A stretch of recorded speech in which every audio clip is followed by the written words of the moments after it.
Do you have to be lonely to be a good writer? I'm alone a lot. And I can say that the time I have not doing some of the things I wish I was doing is spent writing. You know, if I had a girlfriend and I was going on dinner dates and like doing normal things, then yeah, writing would be really hard to do. But I don't. And it got me thinking.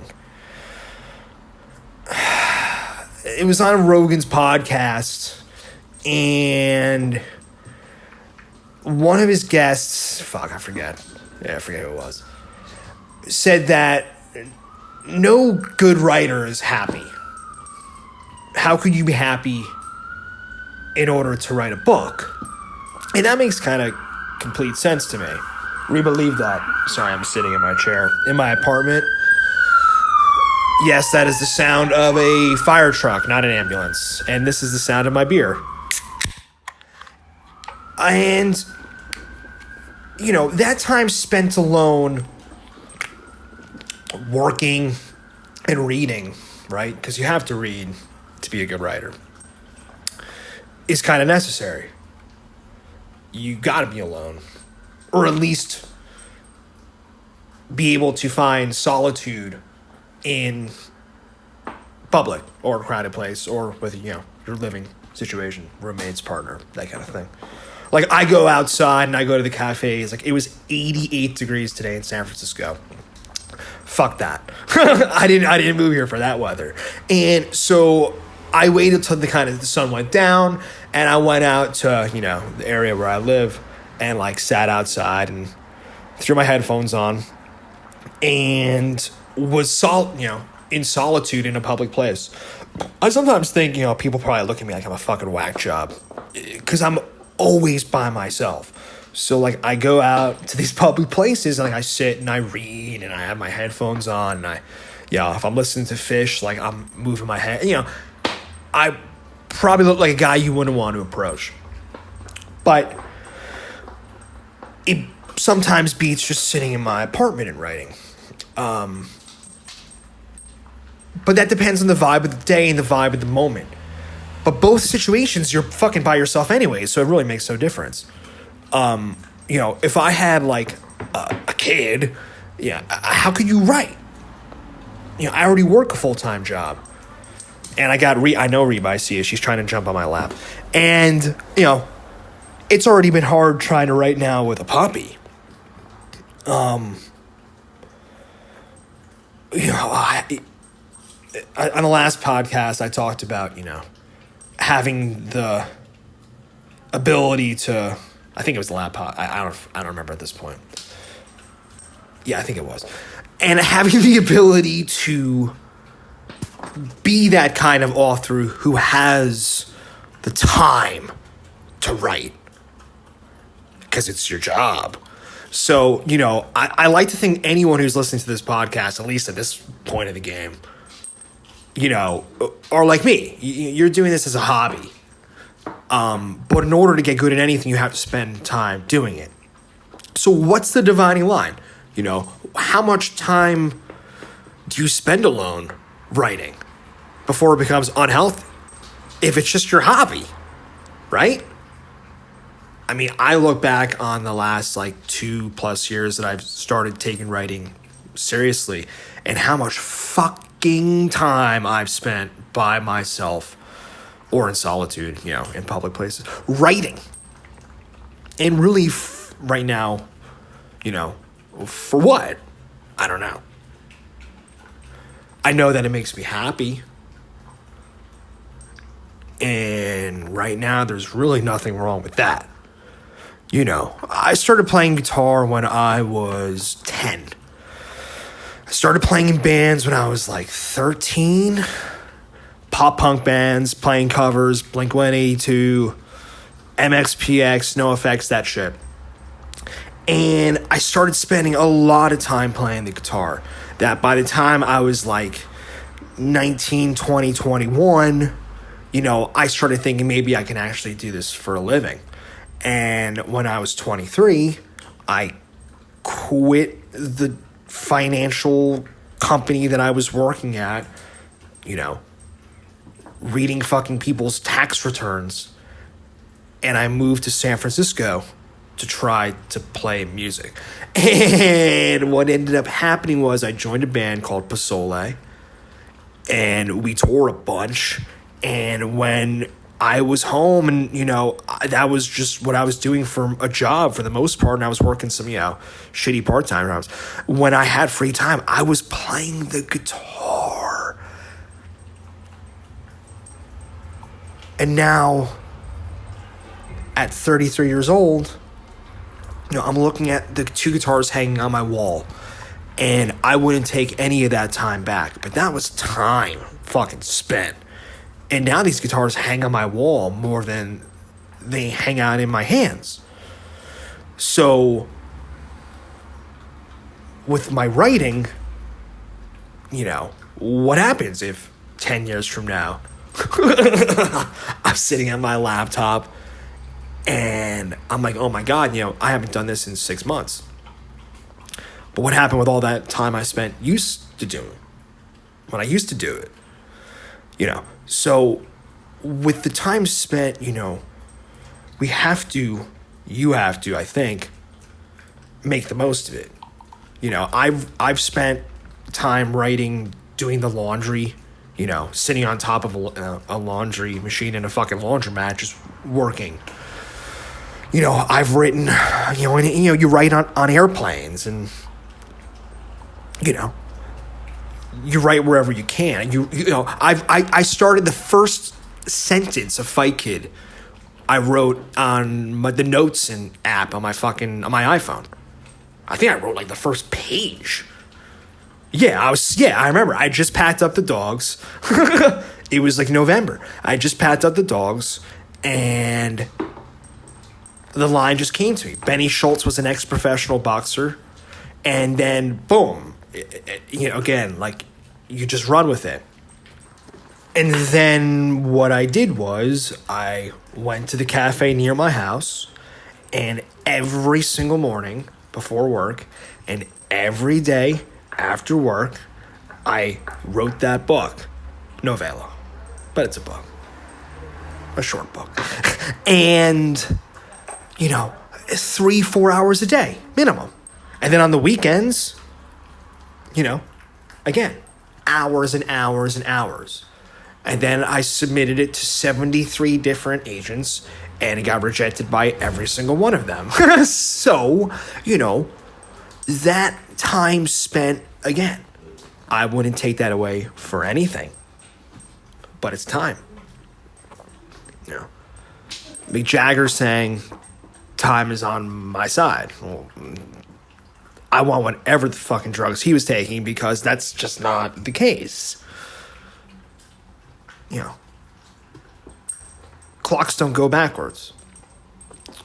So, you're sitting there and you're, pulling your hair out, and, it would be dope to, like, go to the beach and take a cool photo and put it on Instagram and then just leave. It would be dope to, go take a walk through the park and take a photo and put it on Instagram and just leave. There's a lot of things you could do with your time other than write. But if you don't spend your time writing, you're never going to write anything. Like, Reba's a puppy, and I'm trying to not teach her, but I'm trying to get her accustomed to walking on leash in a city. And, she's super hesitant. So it takes, like, patience and time and, a willing to work with something that's difficult. That's really no different than writing. It's the exact same thing. You need to have patience, and you need to have the time. And you got to know that it's going to be very difficult. At the end of the day, she's going to be walking in a couple of months on leash totally fine. and we'll all still be shitty writers, but we'll be slightly shittier than before. And that'll only be because we spent the time doing it. Man, fucking time. Hard to write about, too. That's always, authors writing and skipping time. I'm having a hard time doing that. I feel like in order for me to, skip time within, say I'm in a chapter, and I'm writing about one scene, and I want to go to, another scene, let's just say later in the day. There's some authors who can do that with one sentence. I got to do page breaks. I got to fucking, write a whole other paragraph just to get there. And, it's amazing how even the time spent writing can help us write about time better. It's a slippery thing. Living in California, there's no seasons. So I grew up in Bergen County, New Jersey. And, you fucking knew when it was summer, and you sure as hell knew when it was winter, right? And that kind of helps you gauge time in your life. I'm convinced. That's why everyone in California, thinks they're 25. Because there's no seasons here. There's no sense of time. I can tell you the 10 years that I've lived here have flew by quicker than the first 23 years of my life. And that's because every day is kind of the same. So the time spent doing all these, starting my fucking business, that took a lot of time. So it's we have to think about our time and how to use it best. Again, in the first episode, I talked about Bourdain waking up before, or, writing before work. And, if you're trying to get something done and you can wake up 30 minutes earlier to write and you're not, well, then you're just not doing it. It's not something you want. Go to bed 30 minutes earlier. There's nothing left to watch on fucking Netflix. You can only watch so many, YouTube videos of other podcasts. It's just, there's so many things that, again, taking shit away will help open up more time. The idea of rushing things, too, is just, God. That's one of the worst feelings ever. Having rushed something and it's finished, whatever it is. If you're rushing, a college essay or, rushing to get somewhere in a car, you never, ever, ever feel good being rushed. And being rushed is just not having enough time. So I've even been waking up fucking earlier. So Reba, can sleep through the night. She's completely crate trained. Which is great for an 18-week-old puppy. But she's got about 7 hours before I can hear her whimpering, and she sleeps right next to me. So I'm like, fuck it, I got nothing going on in my life right now, and I'm just I'm gonna wake up even earlier. So I've been giving myself 3+ hours before work. I got my routine, I got my coffee, I read, I write, and I do my thing. And even when I'm at work now, I'm spending some time, writing. I'll write on the notes app at traffic lights. Sometimes I'll write when I got a couple of dogs attached to me. If it comes to my head, I have to get it down, and it's just what it is. So that is just, again, more time. And people who are always complaining about being bored, or I talk to them and they're just watching Netflix and doing whatever. It's just, I look at their time and I get upset because it's being fucking wasted. It's there's not enough hours in the day. And there's some days you just kind of feel shitty. Like today, I kind of feel shitty. Some shitty things happened to me today in my personal life, and it took away some time from me. And then I started feeling shittier about the fucking time that got taken away from me. So, being aware of just how precious time is, and, really just trying to do your absolute best with whatever time you're afforded. Specifically with writing. And even if it's a bad day writing, it doesn't matter. Even if it's fucking, you got 13 minutes of your day and you open up and you write 4 sentences and you delete 3 of them. Well, now you got 1 new sentence. I have a friend who I think is a great, he's a great writer. He's not pursuing it. And he sent me something like 2 months ago, 3 months ago that had a lot of promise. It was like 2-3 pages. And I know he's got a lot of time, but he hasn't written anything since. So it's just, I'm not saying that he's not using his time how he wants to use it. If he doesn't want to write, he doesn't want to write. That's fine. But if you're a writer and, you start writing something and then, you just take off and, even if you're going on a trip with friends to like Tahoe or some shit, these are my dreams. This is not my reality. I don't have friends, and we don't go to Tahoe. But if you do, you could bring your laptop with you and just fucking write in the morning. If you're partying on out with your friends, ain't no one waking up early, so go fucking bring a laptop, wake up 2 hours earlier, and get a cup of coffee and write. Like, the fuck, It just... Sometimes it's as obvious as a clock. Literally, time is that obvious. Time wasted. It's literally second hands moving around a clock that are just going by, and it never ends, and it's never going to end until you're fucking dead. So, with the time you got, you need to use it well. And this is not about being happy. I'm not saying you need to be happy with your time. You could be a miserable fuck it doesn't make, it's what it is. But that's still the time you have here on this earth. So if you're a miserable fuck, be a miserable fuck, but use that time to write or write about it.